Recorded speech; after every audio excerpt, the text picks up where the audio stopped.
Selamat pagi Bapak Ibu dan saudara-saudara dalam kasih Tuhan. Mari kita memulai ibadah kita dan saya undang Bapak Ibu bangkit berdiri.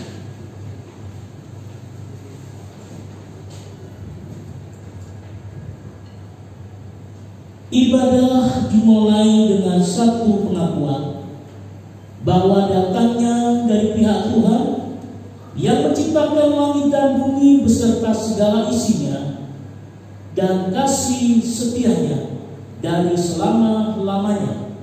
Turunlah atas kita sekalian anugerah dan sejahtera dari Allah Bapa kasih karunia dari Tuhan Yesus Kristus, memimpin Roh Kudus dari awal hingga akhirnya. Haleluya. Amin. Silakan duduk kembali dan waktu berikutnya kami serahkan kepada yang memimpin ujian.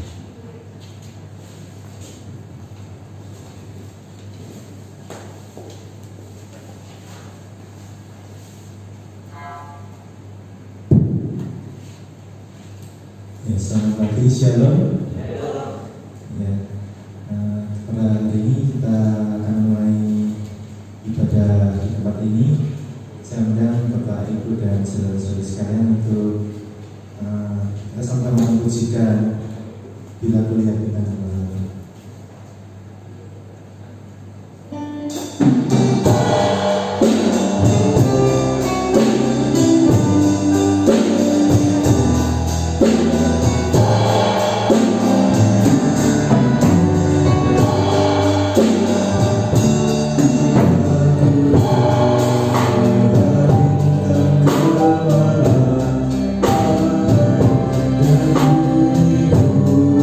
Oh,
semuanya yang dalam tangan saja. Dan bagi saudara-saudara kami yang belum hadir, yang Tuhan tetap menjaga mereka di mana mereka berada, dan sakit kiranya Tuhan jamah mereka ya Bapak. Ya Tuhan, kami juga mohon ampun atas segala dosa dan kesalahan kami, kiranya Tuhan yang layakan kami untuk menghadap kepada-Mu. Terima kasih ya Tuhan. Dalam nama Yesus kami sudah berdoa. Amin. Kita berdiri, Bapak sekalian. Kita mau pujikan Hai Siarkan Iku.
kita, Dia adalah Allah firman-Nya. Hanya padanya saja kita mendapatkan rasa tenang di dalam kehidupan kita. Kita pujikan hanya di kata lagu.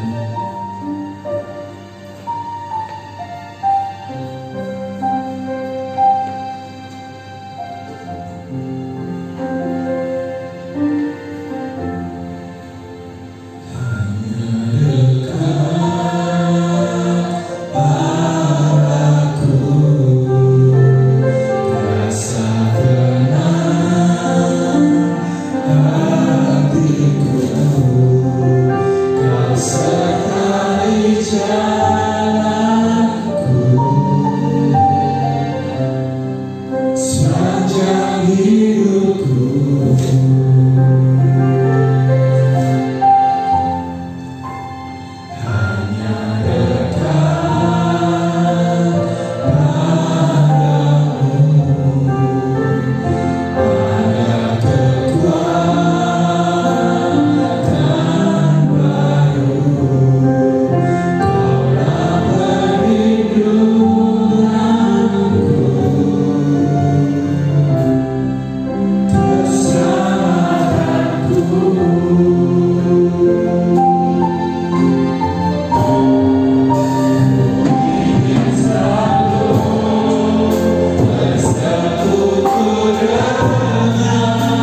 bersatu hati di dalam doa.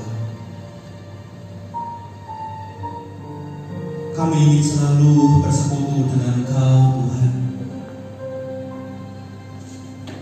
Kami ingin hidup kami memuliakan Engkau, Tuhan. Di ujung tahun, di minggu terakhir ini, Tuhan, kami merenungkan kehidupan kami sebelumnya selama 1 tahun. Kami memikirkan apakah kehidupan kami adalah kehidupan yang ingin bersekutu dengan Engkau. Apakah kehidupan kami berpadanan dengan Engkau, Tuhan? Apakah kehidupan kami berpusatkan kepada Engkau? Apa sesungguhnya kehidupan kami sepanjang tahun ini berjalan sesuai dengan apa yang kami inginkan?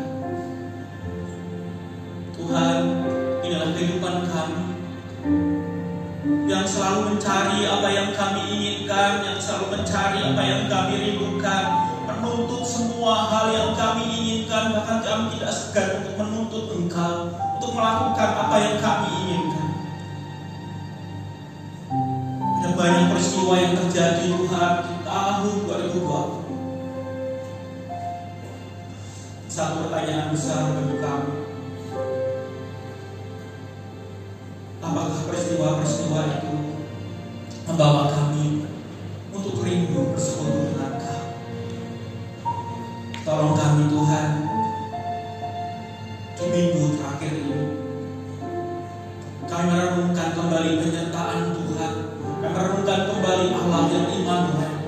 Singkapkanlah kebenaran firman supaya kami menangkap apa yang sesungguhnya Tuhan inginkan atas kehidupan kami,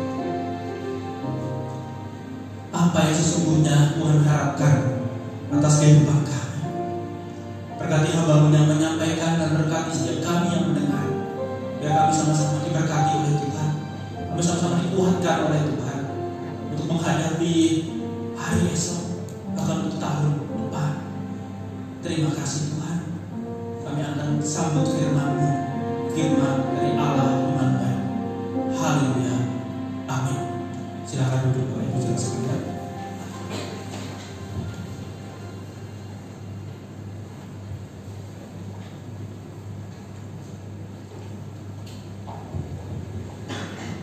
Shalom Bapak Ibu.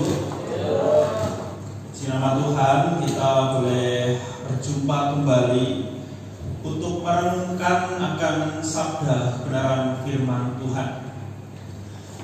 Firman Tuhan hari ini tuh sungguh membuat hati saya sedih sekali begitu.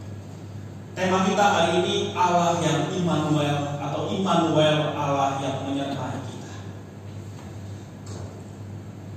Bapak Ibu sekalian, saya mencoba untuk merenungkan firman Tuhan ini berhari-hari, memikirkan sebenarnya apa sih Allah yang Immanuel, apa artinya bagi saya di tahun 2020, dan apa artinya Allah yang Immanuel di tahun 2021 yang akan segera kita songsong. Apa artinya Allah yang Immanuel? Apa artinya Allah yang beserta kita? Apakah kehidupan kita itu benar-benar merasakan Allah yang menyertai kita? Dan di dalam pergumulan saya mengatakan bahwa Tuhan, aku bukan orang yang selalu bisa merasakan Allah yang menyertai. Saya hidup di dalam kekhawatiran saya sendiri. Saya hidup di dalam pikiran saya sendiri. Saudara, kalau mungkin tahun 2020 itu kita gambarkan sebagai 100%, mungkin hanya berapa persen saja sesungguhnya hidup saya ini merasakan penyertaan Tuhan. Saya lebih banyak merasakan banyak hal bahwa Allah itu tidak menyertai saya. Saya lebih banyak dan bahkan saya tidak bisa merasakan Allah yang menyertai kehidupan saya. Sulit sekali bagi saya untuk mengalami Allah yang menyertai. Kehidupan saya dipimpin oleh saya sendiri, dipimpin oleh ketakutan saya sendiri. Saya takut tahun 2021 apa yang akan terjadi dalam hidup saya. Saya khawatir bagaimana masa depan saya. Saya memikirkan tema ini dan membuat saya rasanya pengen nangis ketika melihat tema ini. Apa artinya Allah yang menyertai? Apa artinya Allah yang menyertai Bapak Ibu Saudara sekalian? Apa artinya? Sedangkan kehidupan kita terus dirundung dengan rasa takut, dirundung dengan rasa benci, dirundung dengan kebencian, dengan kesendirian. Mari kita pikirkan ada berapa banyak sesungguhnya di dalam kehidupan kita. Seperti apa Allah yang menyertai kita. Toh kehidupan kita berjalan begitu-begitu saja. Ada banyak hal dalam kehidupan kita yang perlu kita renungkan. Allah yang beserta dengan kita. Apa artinya bagi saya? Apa artinya bagi pergumulan saya? Apa artinya bagi masalah saya? Ada banyak peristiwa di tahun 2020. Peristiwa kehilangan. Ada banyak peristiwa yang terjadi dalam kehidupan kita. Tidak banyak dari kehidupan kita. Yang tahun 2020 justru bukan menjadi tahun berkat. Yang pendeta-pendeta katakan, oh tahun 2020 tahun kelimpahan, tahun emas, kita akan menuai. Tapi apa yang terjadi? Tahun 2020 bahkan di awal pun virus itu datang. Dan tidak ada seorang pun yang berkata tahun ini tahun keemasan. Semua orang menangis, semua orang takut, semua orang bahkan tidak berani keluar rumah. Ada salah satu anggota majelis saya bertanya, Pak, kenapa istri Bapak tidak datang ke gereja? Dia berbicara tentang bagaimana dia berusaha menjaga diri, berusaha untuk terus walaupun tetap begitu ya, tetap untuk ikut streaming. Tapi ada banyak ketakutan, ada banyak hal yang digumulkan. Bapak Ibu Saudara sekalian, ini yang terjadi di tahun 2020. Apakah kita merasakan penyertaan Tuhan? Sehingga banyak perusahaan-perusahaan yang kemudian ditutup, ada banyak perusahaan-perusahaan yang kemudian PHK. Ada banyak sekali. Semua orang menangis, semua orang bingung mau cari hidup seperti apa. Rasanya semua orang sekarang pergi jualan begitu. Yang dari yang online sampai yang semuanya untuk menyambung hidup. Ini yang terjadi. Di manakah Allah yang beserta dengan kita? Di manakah Allah itu? Mari kita merenungkan firman Tuhan. Kita baca firman Tuhan terlebih dahulu. Apa yang firman Tuhan katakan tentang Allah yang beserta dengan kita? Kita buka di dalam Matius pasal yang pertama. Perjanjian baru dimulai dengan hal yang menarik. Pernyataan bahwa Allah beserta dengan kita. Matius pasal yang pertama ayat yang ke-18 sampai 25. Saya akan bacakan bagi kita semua. Bapak Ibu dapat menyimaknya dalam Alkitabnya masing-masing, baik Bapak Ibu yang ada di rumah ataupun yang ada di tempat ini. Saya akan bacakan bagi kita semua Matius pasal yang pertama ayat 18 sampai 25. Dengan judul perikop kelahiran Yesus Kristus. Kelahiran Yesus Kristus adalah seperti berikut. Pada waktu Maria ibunya bertunangan dengan Yusuf, ternyata ia mengandung dari Roh Kudus sebelum mereka hidup sebagai suami istri. Karena Yusuf suaminya seorang yang tulus hati dan tidak mau mencemarkan nama istrinya di muka umum, ia bermaksud menceraikannya dengan diam-diam. Tetapi ketika ia mempertimbangkan maksud itu, malaikat Tuhan nampak kepadanya dalam mimpi dan berkata, Yusuf, anak Daud, janganlah engkau takut mengambil Maria sebagai istrimu, sebab anak yang di dalam kandungannya adalah dari Roh Kudus. Ia akan melahirkan anak laki-laki dan engkau akan menamakan dia Yesus, karena dialah yang akan menyelamatkan umatnya dari dosa mereka. Hal itu terjadi supaya genaplah yang difirmankan Tuhan oleh Nabi. Sesungguhnya anak darah itu akan mengandung dan melahirkan seorang anak laki-laki, dan mereka akan menamakan dia Immanuel, yang berarti Allah menyertai kita. Sudah bangun dari tidurnya, Yusuf berbuat seperti yang diperintahkan malaikat Tuhan itu kepadanya. Ia mengambil Maria sebagai istrinya, tetapi tidak bersetubuh dengan dia sampai melahirkan anaknya laki-laki, dan Yusuf menamakan dia Yesus. Sampai demikian bacaan firman Tuhan pada pagi hari ini. Bapak Ibu Saudara sekalian, apa itu penyertaan Tuhan? Mari kita melihat penyertaan Tuhan itu di dalam kisah-kisah Alkitab. Bapak Ibu, penyertaan Tuhan diperlihatkan kepada kita di dalam perjalanan bangsa Israel di padang gurun. Di sana ada awan dan tiang api yang menyertai baik siang dan malam, begitu ya. Pada waktu malam ada tiang api yang menyertai mereka sehingga di dalam gelap gulita mereka bisa melihat terang. Dan di dalam siang bolong yang begitu panas, Tuhan memberikan awan, begitu ya, memberikan tempat perlindungan supaya orang Israel berjalan tidak kepanasan. Penyertaan Tuhan. Tetapi kita melihat di dalam penyertaan Tuhan, orang Israel, Bapak Ibu, disertai oleh Tuhan. Kalau kita ingat kisah di Meriba, gitu ya, di Masa dan di Meriba, mereka begitu kehausan, mereka bahkan tidak bisa minum. Bahkan mereka berteriak-teriak, di mana Tuhan, di mana Tuhan. Mereka marah kepada Musa, lebih baik aku tinggal di Mesir daripada aku dibawa ke padang gurun dan mati di sini. Saudara, penyertaan Tuhan ternyata tidak seindah yang kita bayangkan. Tidak seindah orang jatuh cinta, gitu ya, yang berbunga-bunga. Ternyata penyertaan Tuhan penuh dengan problematik. Penyertaan Tuhan itu juga penuh dengan masalah, Bapak Ibu. Penyertaan Tuhan bukan berarti tidak ada masalah. Bahkan orang-orang Israel yang berjalan di padang gurun, dan penyertaan Tuhan itu begitu luar biasa, tapi orang Israel mengalami begitu banyak kesulitan.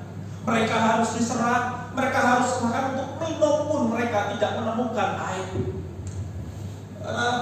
Kita berharap kalau penyertaan Tuhan itu sesuatu yang terus baik adanya. Penyertaan Tuhan itu kita harapkan yang baik, yang baik, yang baik, yang baik, dan yang baik. Kalau bisa yang buruk kita tangking dalam nama Yesus. Tetapi penyertaan Tuhan ternyata tidak berjalan demikian. Penyertaan Tuhan tak seindah seorang yang jatuh cinta. Perjalanan mengikut Tuhan, penyertaan Tuhan tak seindah apa yang kita inginkan. Ada banyak begitu contoh, misalnya Abraham. Abraham itu seorang yang penuh dengan iman, seorang bapak orang beriman, tetapi apa yang terjadi? Penyertaan Tuhan kepada Abraham, bahkan sampai Abraham mati. Apakah dia mendapatkan apa yang Tuhan janjikan? Tidak, Bapak Ibu. Bahkan ketika Abraham mati sekalipun sampai akhir hidupnya, dia tidak mendapatkan tanah Kanaan, kecuali tanah kuburan untuk menguburkan Sarah istrinya. Bahkan sampai Abraham yang dijanjikan keluar dari Ur Kasdim pergi ke tanah perjanjian, di sana Abraham tidak memiliki tanah itu sampai Abraham mati. Kemudian sampai Abraham punya anak namanya Ishak. Apakah Ishak mendapatkan tanah Kanaan? Tidak. Anaknya tidak mendapatkan tanah itu. Apakah kemudian cucunya si Yakub mendapatkan tanah itu? Tidak, sampai mereka mati. Mereka tidak mendapatkan apa yang diinginkan. Apakah itu penyertaan Tuhan? Apakah penyertaan Tuhan itu seperti itu? Bukankah kita berharap kalau penyertaan Tuhan, ketika Tuhan janjikan tahun yang dijanjikan, tahun kelimpahan, tahun berkat, kita menerima yang banyak. Bukankah kita pengen yang itu? Bukankah ada banyak pendeta yang mengatakan, nanti tahun depan, tahun kelimpahan, tahun penuaian. Apa yang kita tuai? Corona yang kita tuai. Semua orang bingung, semua orang pusing dibuatnya. Apa penyertaan Tuhan? Bahkan dalam kisah-kisah Alkitab yang kita lihat tadi, bahwa penyertaan Tuhan ternyata tidak lepas dari masalah. Penyertaan Tuhan penuh dengan tangisan. Apakah masih kita bisa menyebut itu penyertaan Tuhan? Bahkan contoh yang paling ekstrim kita bisa melihat Ayub. Ayub seorang yang disertai Tuhan dan begitu luar biasa. Di dalam Ayub pasal pertama ayat yang ke-8, Tuhan itu berkata begini kepada si iblis. Apakah engkau memperhatikan hambaku Ayub? Sebab tiada seorang pun di bumi seperti dia, yang demikian saleh dan jujur, takut akan Allah, menjauhi kejahatan. Itu Ayub. Seorang yang begitu saleh, bahkan yang dipuji oleh Tuhan. Kata Tuhan, tidak ada orang di muka bumi ini yang sebaik, yang setakut akan Tuhan seperti Ayub. Tetapi Tuhan, apa Tuhan lakukan? Yang Tuhan lakukan, Tuhan izinkan Ayub itu dicobai oleh iblis dengan luar biasa. Anaknya yang dia kasihi, yang dia banggakan, ketika anaknya mempersembahkan anaknya berpesta pora, begitu ya. Si Ayub takut anaknya berbuat dosa. Begitu sayangnya Ayub kepada anaknya, diambil, Tuhan izinkan diambil oleh iblis. Apa arti penyataan Tuhan? Tidak cukup hanya itu, semua harta bendanya. Semua harta bendanya yang begitu melimpah, bahkan hamba-hambanya, budak-budaknya dibunuh. Semua hartanya diambil. Bahkan kesehatannya pun diambil. Saudara, sakitnya Ayub tidak main-main. Ayub sakit dengan begitu parah, begitu menjijikkan. Seperti seorang yang kena kutuk. Dia bermandikan abu. Seorang yang dikutuk oleh Tuhan. Seorang yang benar-benar orang yang takut akan Tuhan. Tetapi apa yang terjadi dengan orang yang takut akan Tuhan? Bukankah kita mulai berpikir, kok bisa orang yang takut akan Tuhan diizinkan Tuhan melewati hal ini? Bukankah kalau Tuhan sampai memuji, yo yang baik toh Tuhan, yang enak toh Tuhan, toh Tuhan kok sampai puji Ayub itu? Katanya di muka bumi ini nggak ada orang seperti Ayub. Kenapa Tuhan izinkan? Kalau kita yang jadi Ayub begitu ya, kita yang jadi Ayub, kita kehilangan aja begitu, kehilangan harta benda kita sudah ngomelnya sudah nggak kira-kira. Bahkan mungkin kita bisa meninggalkan Tuhan, ya kita kehilangan itu. Belum lagi kalau kita kehilangan orang yang kita kasih. Belum lagi kalau kita harus kehilangan kesehatan kita. Apakah kita masih berkata, Tuhan, Engkau menyertai aku? Saya tidak habis pikir. Benar. Saya mengatakan benar bahwa Ayub itu orang yang takut akan Tuhan. Bahwa sampai akhir hidupnya dia masih tetap percaya kepada Tuhan. Kalau itu terjadi kepada saya tidak tahu apa yang terjadi dengan saya. Saya tidak sekuat Ayub. Saya tidak sekuat sebaja imannya seperti Ayub. Saya tidak perlu kehilangan sampai ke situ. Mungkin saya beberapa kehilangan berapa hal aja. Mungkin ngomel saya sudah berhari-hari begitu, berminggu-minggu, berbulan-bulan tidak berhenti ngomel sama Tuhan. Lalu apa? Penyertaan Tuhan. Kalau penyertaan Tuhan ternyata tidak begitu ya, tidak seperti yang kita bayangkan. Tuhan berkata Allah yang Immanuel, Allah kemudian mengutus Roh Kudus untuk murid-muridnya. Apakah dengan Roh Kudus yang hadir di dalam murid-muridnya, murid-murid Tuhan hidupnya enak? Enggak. Mereka ada yang mati digoreng, begitu ya. Oh, digoreng nggak mati sih. Apa namanya? Yohanes. Dia digoreng pakai minyak nggak mati, akhirnya dibuang ke Pulau Patmos, begitu. Ada yang disalib dengan kepala terbalik, ada yang dirajam batu dan lain-lain. Apa penyertaan Tuhan kalau gitu, Bapak Ibu? Apakah kita masih mau berpikir bahwa penyertaan Tuhan itu pasti enak hidup kita? Ternyata enggak, kan kita tidak pernah menggambarkan bahwa penyertaan Tuhan itu hidupnya enak. Si Daud, seorang yang dikatakan kekasihnya Tuhan, bukankah dia di dalam Mazmur 23 yang berkata Tuhan adalah gembalaku? Dia berani mengatakan itu ketika apa? Ketika dikejar-kejar anaknya sendiri mau dibunuh sama anaknya. Ini orang yang disertai Tuhan. Ini masalahnya yang banyak, Bapak Ibu. Ternyata disertai Tuhan tidak berarti masalahnya menjadi lebih sedikit. Lalu apa? Lalu apa? Bapak Ibu, kadang-kadang ada crash gitu ya, ada crash, ada ketidaksepahaman antara kita dengan Tuhan gitu. Kita berkata bahwa Tuhan itu baik, Tuhan itu Allah yang begitu mengasihi, bahwa Allah yang tidak pernah berdusta, Allah yang menyertai, Allah yang maha kuasa, Allah yang bisa melakukan segala hal. Itu Allah. Tetapi realitanya Bapak Ibu, Allah yang ada, Allah yang luar biasa itu begitu ya. Apakah dia mencabut penderitaan kita? Apakah dia menyudahi penderitaan kita, Bapak Ibu? Apakah dia mengangkat sakit hati kita? Apakah dia mengangkat sakit kita? Apakah dia membiarkan kita tetap bersama dengan orang yang kita kasihi? Bukankah dia mengizinkan orang kita kasihi diambil daripada kita? Seringkali Allah yang ada di sana, Allah yang baik itu menyatakan kasihnya dengan cara yang sungguh-sungguh tidak dapat kita pahami, menyatakan dengan caranya yang sungguh-sungguh tidak dapat kita mengerti. Allah yang begitu baik, tapi Allah yang menyatakan kebaikannya di dunia kita ini dengan cara yang berbeda. Dan Tuhan mau apa? Tuhan mau kita percaya kepada Dia. Tuhan mau hidup kita selaras dengan Tuhan. Tuhan mau kita percaya bahwa apa yang Tuhan lakukan itu baik. Kenyataannya begitu sukar bagi kita. untuk berkata, Tuhan, aku tahu kondisiku sekarang seperti ini. Oh baik Tuhan, Kau mengasihiku, Engkau menyertai. Bukankah sukar itu terjadi dalam diri kita? Lalu apa kuncinya? Lalu apa yang Tuhan berikan kepada kita? Bapak Ibu, yang Tuhan berikan kepada kita itu iman. Apa itu iman? Iman telah dijelaskan di dalam Ibrani pasal 11 ayat yang pertama. Setelah dijelaskan dengan begitu rinci apa itu iman.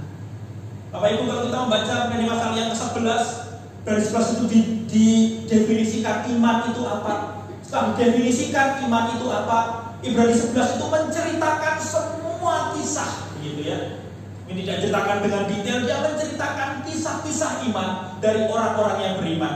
Seperti Daniel diceritakan, seperti Musa diceritakan. Tetapi dari semua kisah iman, tidak ada satupun dari orang-orang itu, Bapak Ibu, yang hidupnya itu enak, lancar kayak jalan tol. Tidak ada.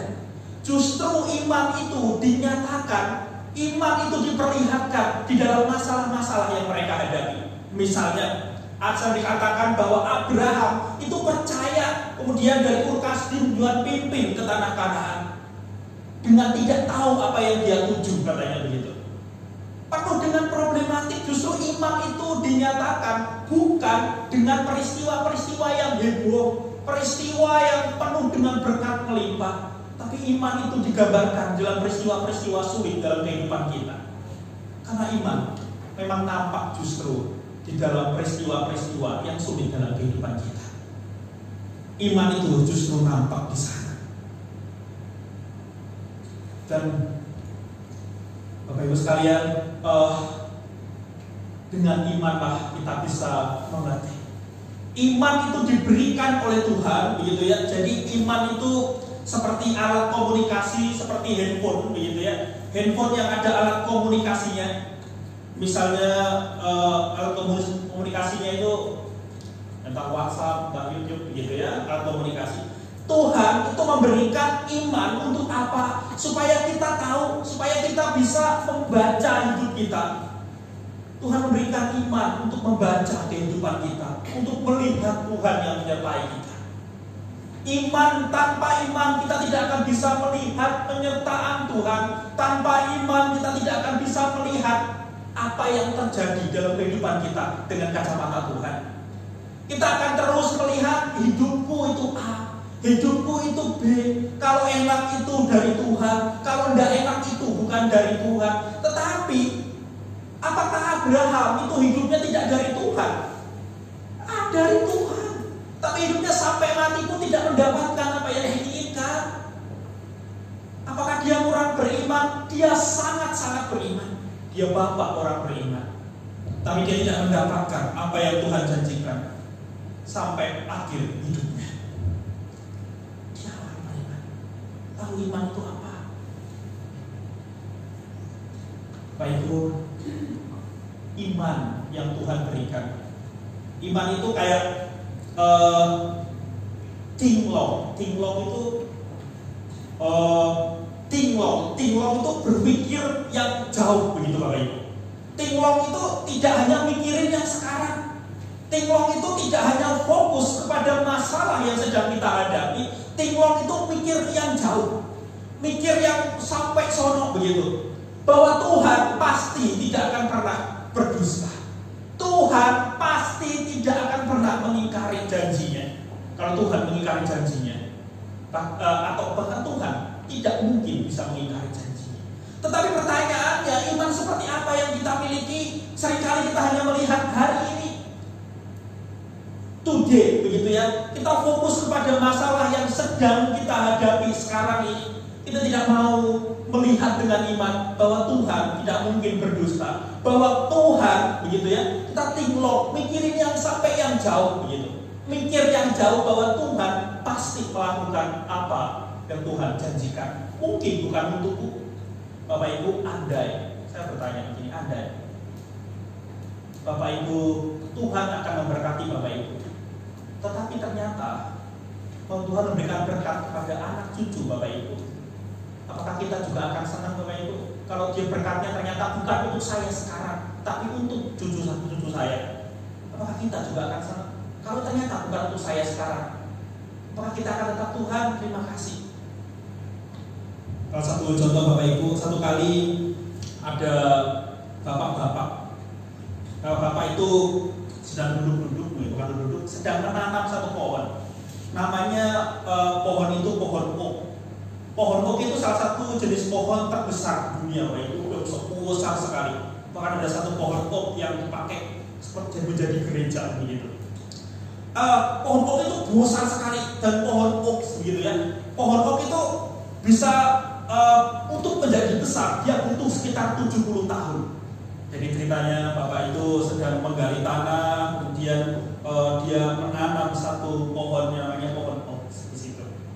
Satu kali ada seorang anak kecil bertanya kepada bapak itu, bukan kecil, seorang anak muda gitu ya, bertanya kepada bapak itu, Pak, untuk apa bapak tanam pohon ini? Gitu. Bukankah pohon ini hidupnya panjang ratusan tahun dan akan menjadi besar selama 70 tahun? Butuh waktu 70 tahun. Bapak kan sudah usia segini, 70 tahun lagi bapak sudah selesai hidupnya. Bapak tidak akan menikmatinya, bukan? Ngapain bapak tanam pohon ini? Kata si anak muda itu. Terus kemudian bapak itu berkata kepada anak muda itu, Nak, lihat kan, pohon yang besar di samping ini, yang menunjuk pada satu pohon oak yang besar sekali. Kamu tahu nggak? Pohon ini yang nanam itu papaku, katanya begitu. Yang nanam itu papaku. Papaku sudah nggak ada, tetapi aku yang menikmatinya. Sekarang aku tanam pohon ini, aku tidak akan menikmatinya, tapi aku tahu anak cucuku yang akan menikmatinya. Saudara, iman itu seringkali seperti itu. Kita beriman itu bukan berarti kita mendapatkan saat itu juga apa yang kita harapkan. Mungkin kita tidak mendapatkannya, tapi anak atau cucu kita yang mendapatkan.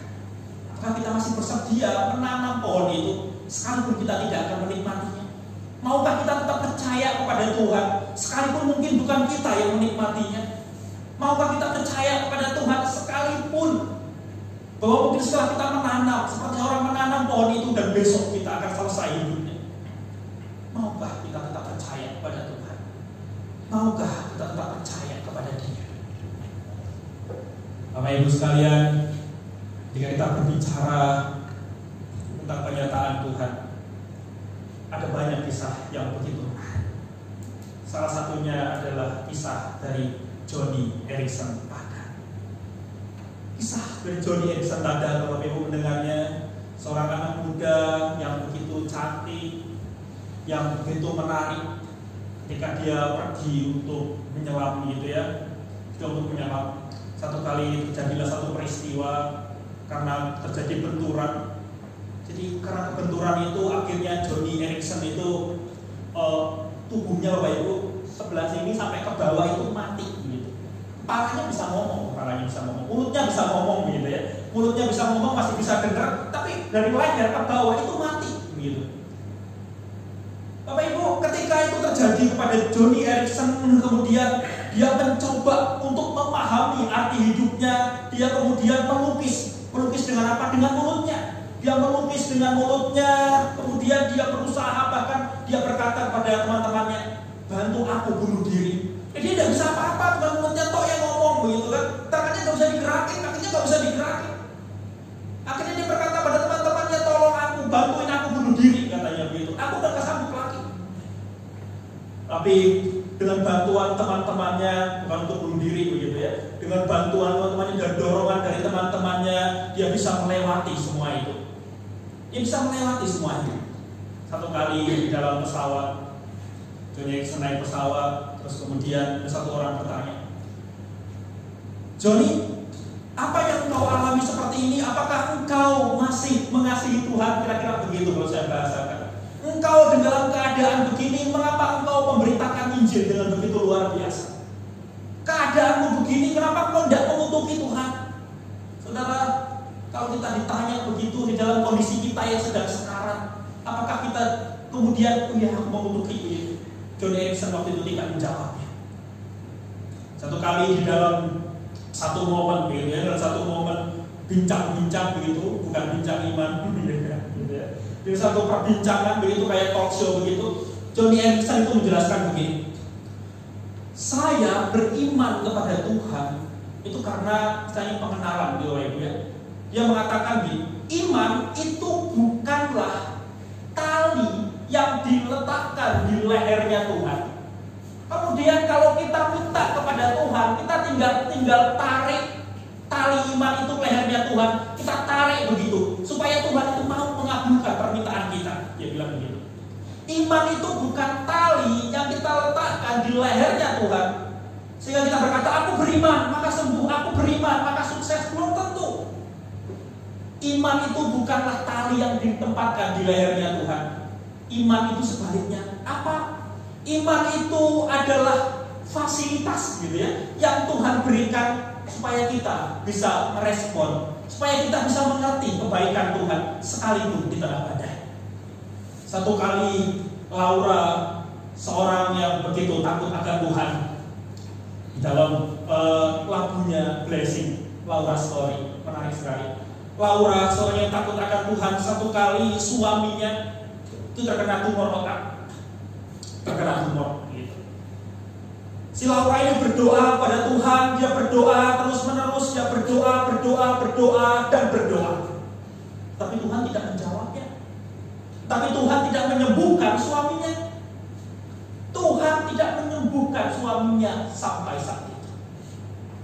Laura, seorang istri ini, berdoa untuk suaminya terus menerus dan dia mulai memahami. Dia mulai memikirkan akan kebaikan Tuhan. Sampai dia terus merenungkan sampai dia menemukan kebaikan Tuhan.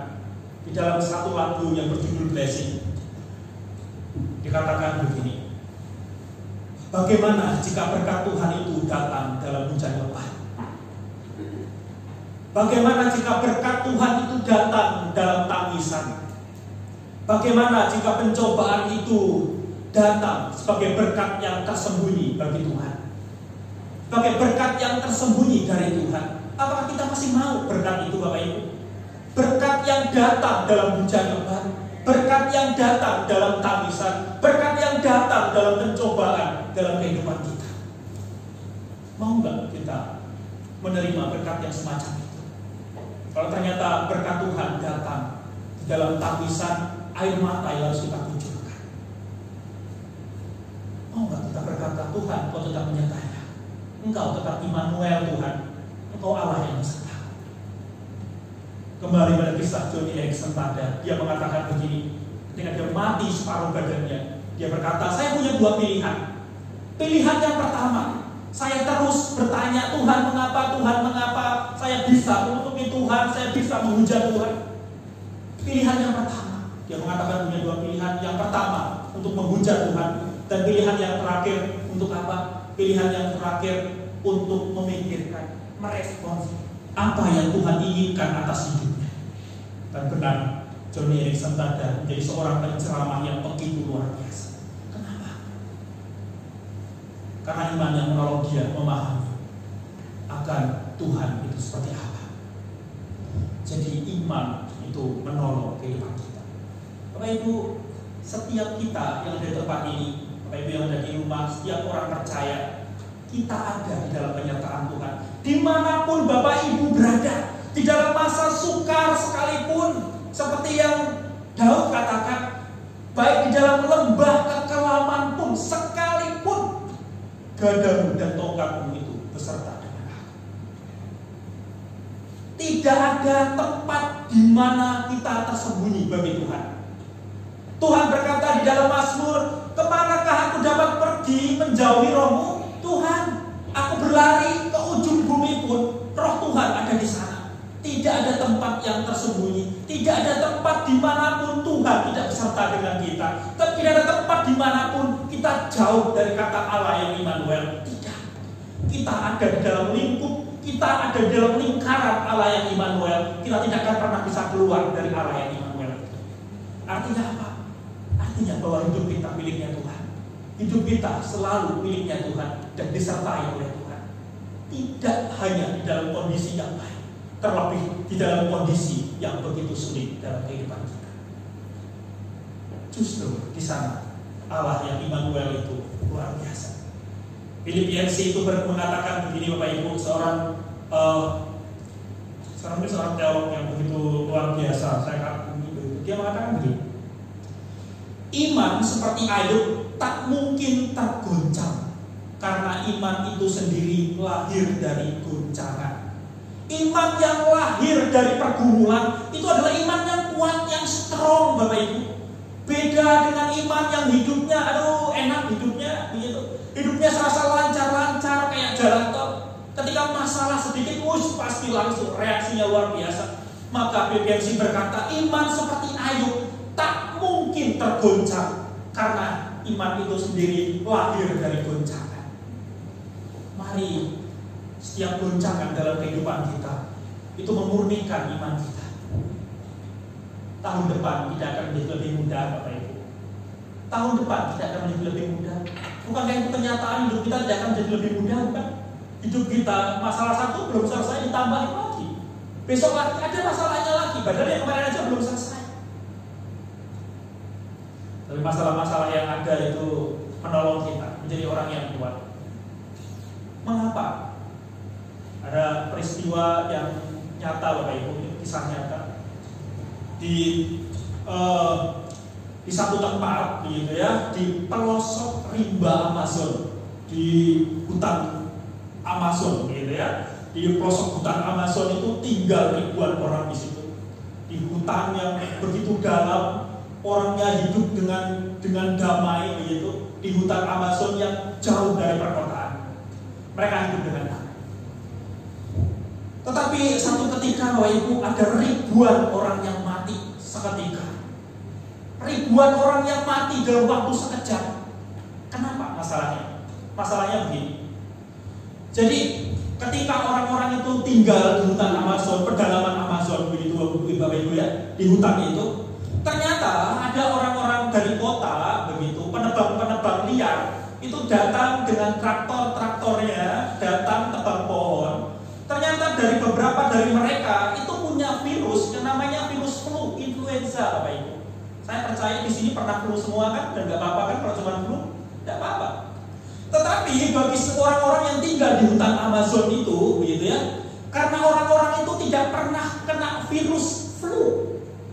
Ketika mereka untuk pertama kalinya, begitu ya, orang-orang kota itu datang ke tempat itu, mereka tebang pohon, kemudian berinteraksi dengan mereka tertular dengan virus yang namanya influenza, virus flu yang sering kita alami, begitu. Kalau capek aja flu, begitu kan. Tetapi bagi mereka yang tidak pernah mengalaminya, dalam waktu yang sekejap ribuan orang itu mati, Bapak Ibu. Artinya apa? Artinya bahwa setiap masalah-masalah kehidupan kita yang kita cerna dengan iman itu justru menguatkan kita menjadi pribadi yang kokoh, menjadi pribadi yang tidak loyo. Penyertaan Tuhan itu implikasinya apa? Menguatkan kita bahwa ada Tuhan sekalipun sesusah apapun. Bapak Ibu, saya berkata begini, bukan saya hebat, Bapak Ibu, beneran. Saya ini khawatir tahun depan saya menjadi apa, begitu. Saya mau apa ya, stres saya juga, begitu. Memikirkan tahun depan itu, saya pengen nangis rasanya. Tuhan ya apa tahun depan ini? Artinya saya juga bergumul, Bapak Ibu. Kita sama semuanya. Kita bergumul di hadapan Tuhan. Kita bergumul dengan kenyataan Tuhan. Kita bergumul menemukan Tuhan di dalam remah-remah kehidupan kita, di dalam sakitnya kehidupan kita. Kita berusaha untuk menemukan Tuhan. Dan dalam satu lagu menarik sekali. Saat kita tidak bisa melihat Tuhan, saat kita tidak bisa memegang tangannya Tuhan, trust His hand. Percayalah kepada hati Tuhan. Percayalah kepada penyertaan Tuhan. Percayalah kepada hati Tuhan. Kalau kita tidak bisa melihat akan penyertaan Tuhan, sukar sekali untuk kita melihat. Percayalah kepada hatinya. Percayalah kepada hati Bapa. Percayalah kepada hati Tuhan, tidak akan pernah mendustai anak-anak. Percayalah hatinya. Dan ini pada akhirnya, sebagaimana yang kita baca, kembali lagi kepada teks yang kita baca. Dia berkata, sesungguhnya anak darah itu mengandung dan melahirkan seorang anak laki-laki, dan mereka akan menamakan siapa Bapak Ibu? Immanuel. Yang artinya Allah beserta kita. Kita sudah melihat bahwa Allah yang beserta kita itu bukanlah Allah yang artinya mengubah kehidupan kita begitu saja. Allah yang menyertai kita bukan Allah yang mengubah kehidupan kita. Sehingga kita berdoa, oh Tuhan mau diubah begitu kehidupan kita. Tidak begitu ternyata. Allah menyertai kita dengan cara apa Bapak Ibu? Allah menjadi manusia. Allah menyertai kita dengan cara apa? Dia menjadi manusia. Dia merasakan apa yang kita rasakan. Saya rasa di sini Bapak Ibu tidak ada yang lahir di kandang, begitu kan? Tidak ada lah. Saya lahir di bawah gerobak Bapak Ibu. Bapak Ibu, gerobak itu tempat penyimpanan padi begitu. Tapi masih mending. Saya tidak lahir di kandang Bapak Ibu. Masih mending bukan? Meskipun saya lahir di bawah penampungan beras, kalau orang Jawa itu bilang gabah, padi yang belum jadi padi menjadi beras, itu belum jadi beras begitu ya. Di bawah gerobak itulah saya dilahirkan begitu. Saya dilahirkan di sana, tapi tidak di kandang domba begitu. Tapi Tuhan Yesus begitu ya. Penyertaan Tuhan itu bukan dengan mengubah kehidupan kita. Penyertaan Tuhan itu kayak aku bilang begini, ini loh, aku baru jadi manusia, bahkan aku lahir lebih hina dari kamu. Lihatlah nih, tangan berlubang paku. Aku lebih menderita dari kamu. Aku tahu penderitaan. Lihatan aku dihianati oleh murid yang kukasihi sendiri. Lihatlah aku dikejar-kejar oleh anakku sendiri, oleh umatku sendiri. Aku mau dibunuh, bahkan aku dibunuh oleh mereka. Penyertaan Tuhan itu bukan dengan cara mengubah hidup kita, tapi dengan merasakan apa yang kita rasakan.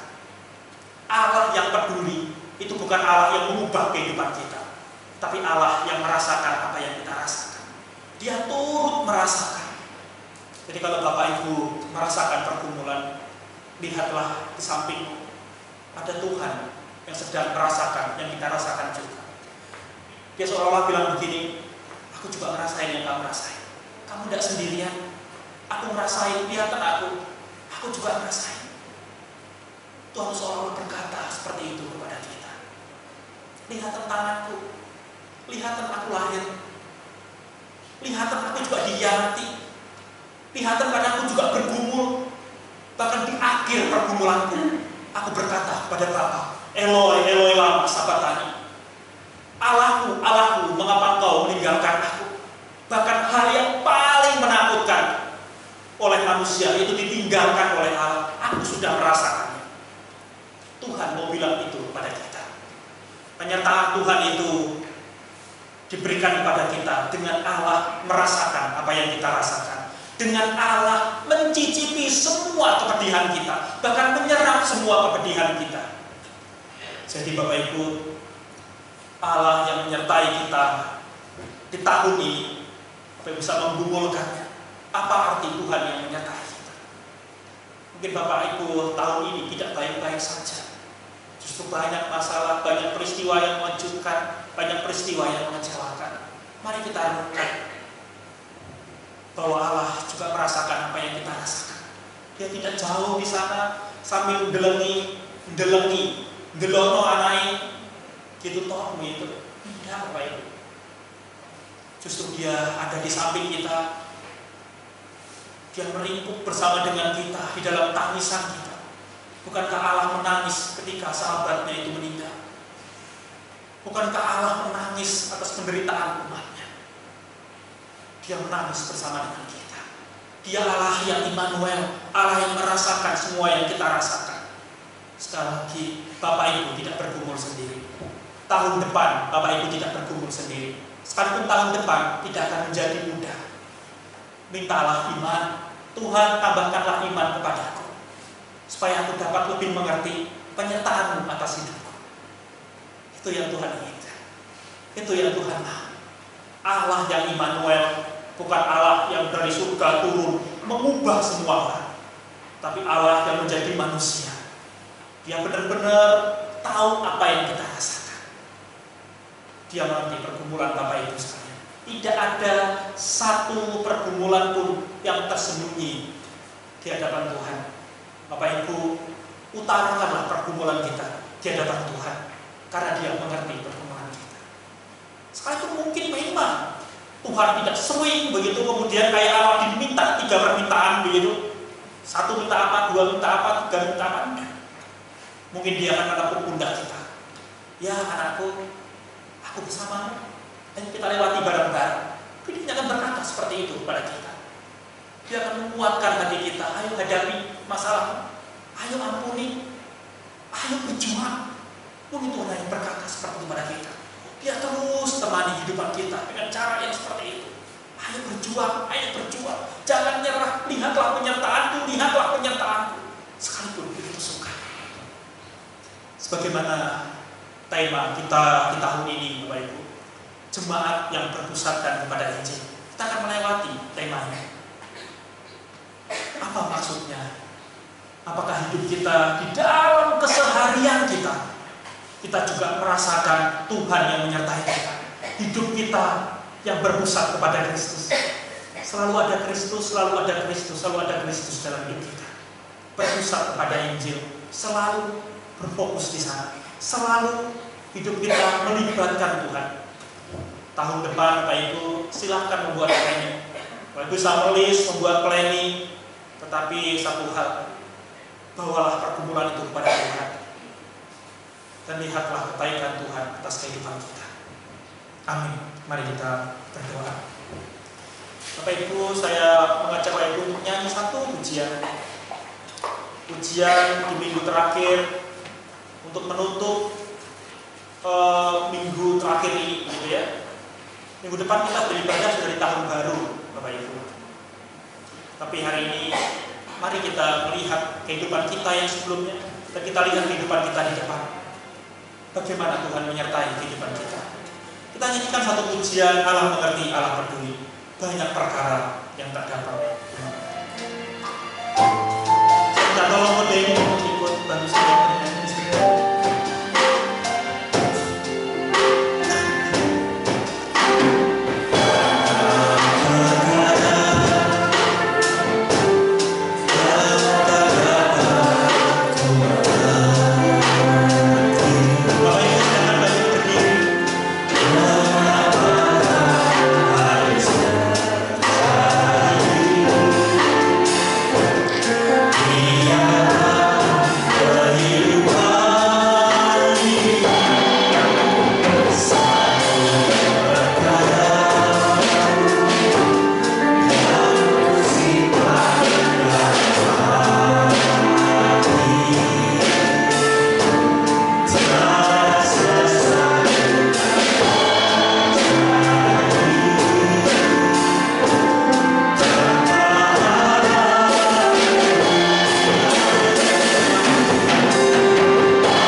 Ada Allah yang mengerti, ada Allah yang peduli atas hidup kami.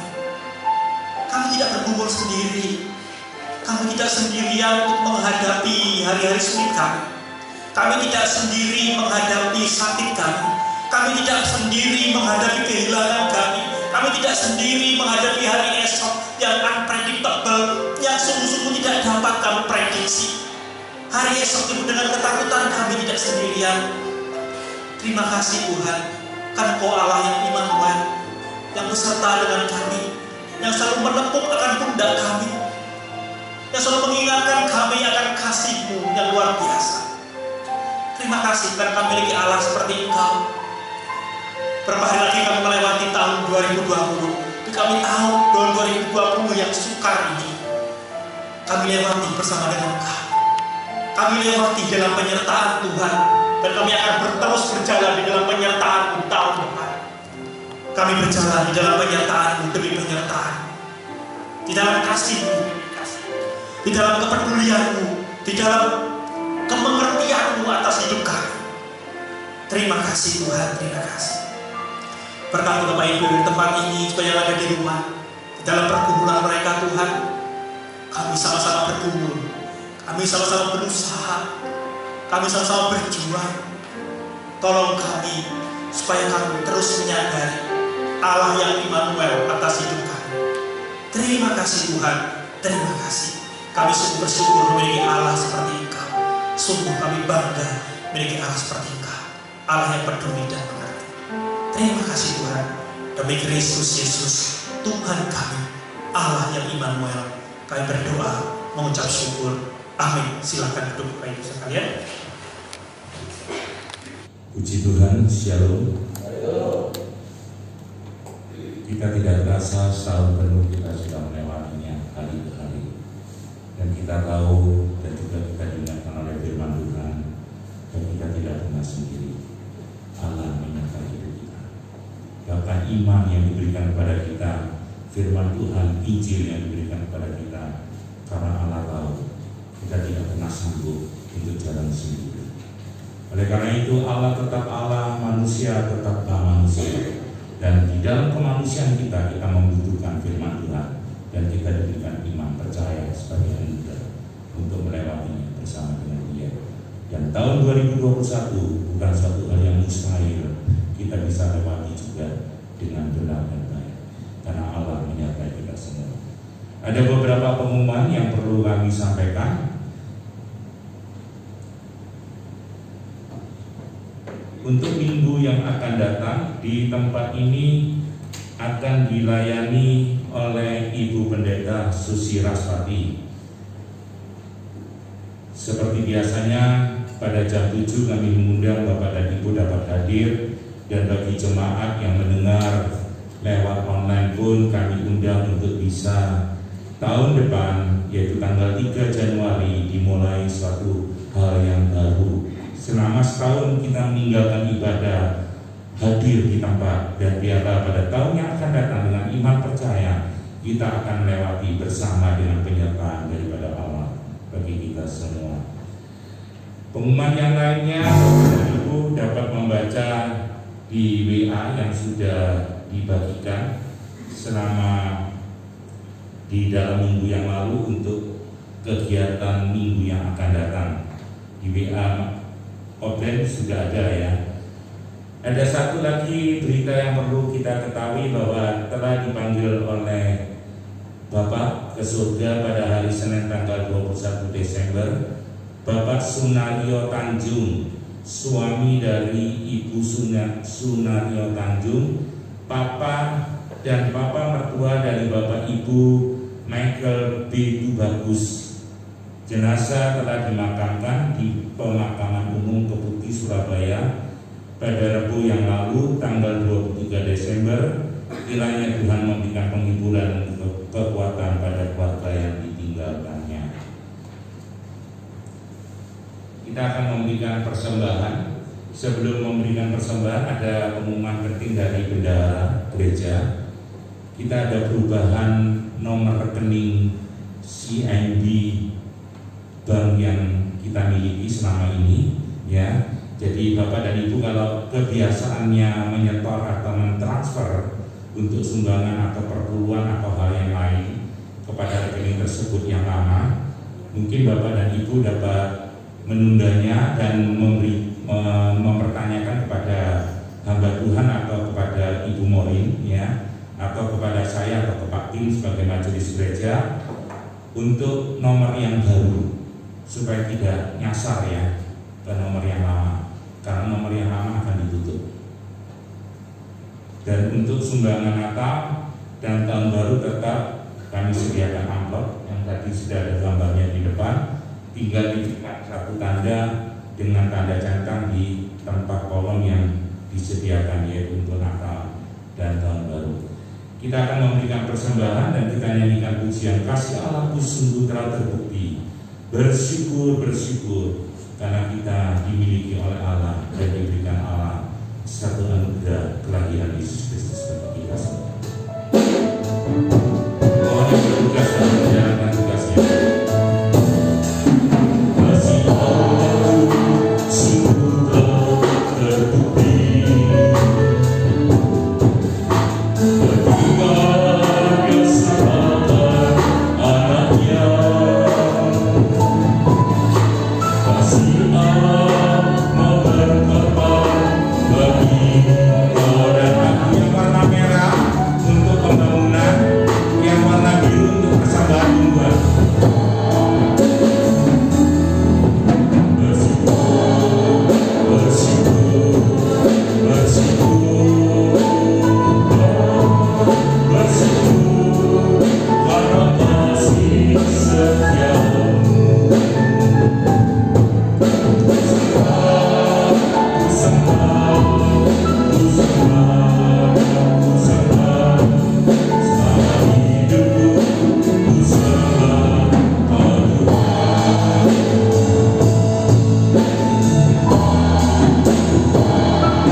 Persembahan untuk pekerjaan.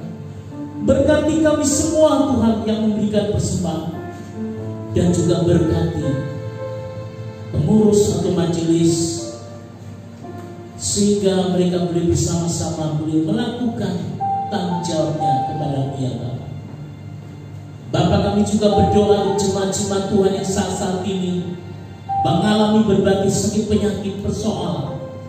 Biar Tuhan sendiri menyelesaikan, Tuhan jamah satu persatu, dan Tuhan berkati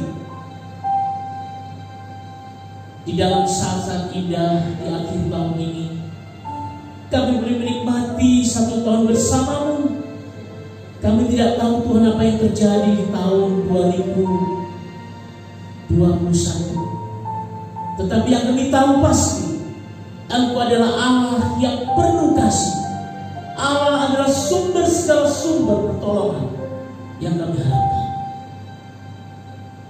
Oleh sebab itu, Bapak Ibu saudara-saudara dalam kasih Tuhan, dan terimalah segala berkat Tuhan, damai sejahtera dari Allah Bapa, kasih karunia dari Tuhan Yesus Kristus, serta persekutuan dengan Roh Kudus menyertai kita semua